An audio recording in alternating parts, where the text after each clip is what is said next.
Mapagpalang araw po sa inyong lahat, mga palangga, mga lalabs. Last month po, nag-birthday party yung aking apo na si Ava.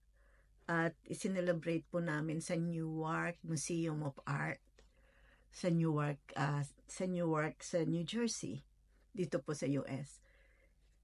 Doon po isinelebrate ang mga classmates siya, nagpuntahan po, maraming classmates niyang umattend.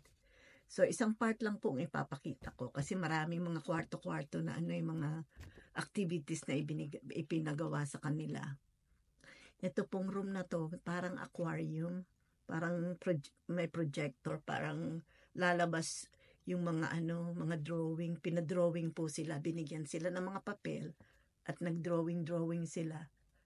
Tapos in-scan ng mga official dyan na nagbabantay.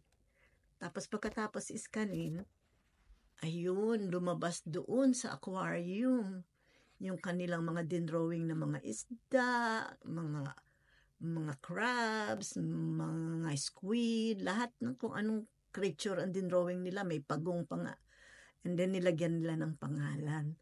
So tuwan-tuwa yung mga bata kasi ang colorful yung mga dinrawing nila. At tuwan-tuwa sila, proud sila kasi may pangalan nila yung mga lumalangoy na mga isda dyan, mga kung ano-anong lumalangoy dyan. Ang ganda pong tingnan, napakaganda.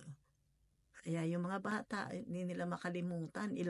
Marami silang din drawing, kada isa yata, mga 3 drawing ang ginawa nila. So, ayan, tingnan nyo, ang ganda.